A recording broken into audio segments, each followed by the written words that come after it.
National news के एक खास प्रोग्राम में अहम बात में आपका बहुत बहुत स्वागत है। एक बार दर्शकों को अपना परिचय बताइए। आपके चैनल से माध्यम से मैं दर्शकों को सभी को नमस्कार, आपकी टीम को मेरा नमस्कार। मैं जिला प्रवक्ता शशि सूद, बाहरी दिल्ली। बात करें सुल्तानपुर माजरा की, बीजेपी की सीट यहाँ पर 90 से दे ही नहीं गई, तो कितनी बड़ी चुनौती रहेगी इस विधानसभा में बीजेपी को सुल्तानपुर माजरा से टिकट निकालना? देखिए, ये आपने ठीक कहा है कि 93 से भाजपा विधानसभा नहीं जीती है। मैं आपको बताना चाहता हूँ, इस बार जो दिल्ली सरकार की नीतियाँ थी वो लोगों के प्रति बिल्कुल फेल हुए हैं, और जो लोगों को उन्होंने वादे करके सत्ता में आए थे उन वादों पर बिल्कुल खरे नहीं उतरे हैं। और भाजपा उन्हीं कमजोरियों को लेकर इस बार दिल्ली सरकार में अपनी बहुमत वाली सरकार बनाने जा रही है। उनकी जितनी नाकामियां थी, भाजपा का हर कार्यकर्ता और शीर्ष नेतृत्व से लेकर हर ग्राउंड तक उनकी नाकामियों को हमने जनता में उजागर किया है। और पहले के मुकाबले आज जनता अपने मूड को लेकर बैठी है कि इस बार केजरीवाल की भ्रष्ट सरकार को हम सबक सिखा कर रहेंगे। सुल्तानपुर माजरा की बात करें, हम जनता के बीच जाते हैं तो जनता कहती है हम तो अरविंद केजरीवाल को और मुकेश अहलावत को वोट देंगे कि हम फ्री दे रहे हैं। तो बीजेपी किस तरह उन वोटर को लुभाएगी? देखिए, ये उन्होंने जो फ्री की रेवड़ियाँ बांटी है ना, उससे कुछ जनता की समझ में ये आया है कि जब हम सक्षम होंगे तो हम इन चीज़ों की पूर्ति कर लेंगे, लेकिन हमें क्षेत्र का विकास चाहिए जी। जिस तरह से आज हम अपनी झुग्गी बस्तियों में जाते हैं तो जनता वहाँ इतना विरोध करती है अरविंद केजरीवाल की सरकार का कि भाई साहब, ना तो यहाँ विधायक आके देखता है। जब वोट का समय था तो सारे वादे करके गया था कि शिविर भी डालेंगे, साफ पानी भी देंगे और माताओं बहनों को जो शौचालय है उनकी सुविधा मुहैया कराएंगे।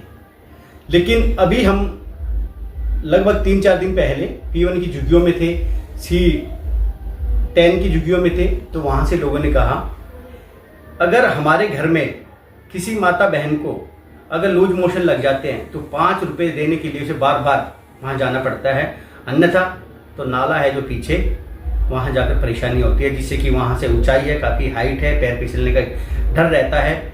और जो हमारी माताएं बहनें पेट से होती है उनके लिए बहुत बड़ी समस्या रहती है। कुछ ऐसे हादसे भी होते हैं, आप कभी गए हो P1 की झुग्गियों में, बैक साइड में नाला है तो माताएं बहनें अंधेरा होने का इंतजार करती हैं कि कब अंधेरा होगा तो कहाँ हम शौचालय जाएंगे। नहीं तो कॉम्प्लेक्स जैसे सुलभ वाली खुली हुई है वहाँ माताएं बहनें जाती है और वो हर बार उन्हें 5 रुपये देने पड़ते हैं। तो इन चीज़ों को लेकर सुल्तानपुरी की जो जनता है, जो झुग्गियों की खास करके जनता है, वो इस बार इनको सबक सिखा कर रहेगी। स्थानीय विधायक की बात करें मुकेश अहलावत जी की, तो किस तरह उनके कार्यकाल को आप एज अ वोटर देखते हैं?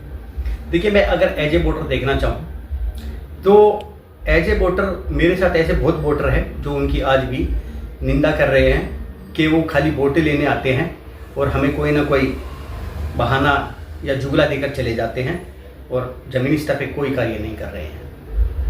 यूथ की बात करें तो सुल्तानपुर विधानसभा की ना स्पोर्ट कॉम्प्लेक्स हैं, ना लाइब्रेरीज हैं। अगर बीजेपी आती है तो क्या यूथ को लिए क्या तोहफा लेके आएगी? देखिए, अगर भाजपा सरकार इस बार, वैसे दिल्ली में सरकार अपनी बनाने जा रही है और यूथ काफ़ी संख्या में भाजपा से उसकी नीतियों से प्रेरित है, और भाजपा सरकार जैसे इन्होंने हर वार्ड को लेकर 4 दारू के ठेके खोले थे और वो ठेके भारतीय जनता पार्टी के हर कार्यकर्ता ने बंद करवाए शीर्ष नेताओं के द्वारा। यूथ आज भाजपा का इतना साथ दे रहा है कि वो केजरीवाल की इस भ्रष्ट सरकार को उखाड़ना फेंकना चाहता है। जिस तरीके से बात करें सुल्तानपुर माजरा की, यूथ को लेकर नशे की प्रॉब्लम सबसे ज़्यादा है यहाँ पर, उसको लेके आप क्या कहना चाहेंगे?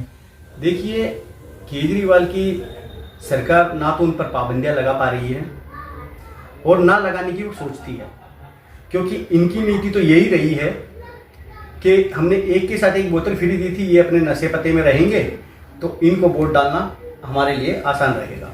लेकिन हम भाजपा का कार्यकर्ता होने के नाते, जिला प्रवक्ता होने के नाते हम आपको आश्वासन देना चाहते हैं, अगर भाजपा सरकार दिल्ली सरकार में चुनकर आई तो हम पहली मुहिम हमारी यही रहेगी नशे के विरुद्ध। जी, तो महिलाओं की बात कर लेते हैं। तो महिलाओं के लिए क्या नया लेके आएंगे? जिस तरीके से बीजेपी वो आम आदमी पार्टी कह रही है हम 1000 रुपये हर महीने से शुरू कर रहे हैं, तो इसको किस तरह से देखते हैं आप? देखिए, इसको मैं भाजपा ऐसा नहीं है, भाजपा भी मैंने अपना फैसला लेके आएगी।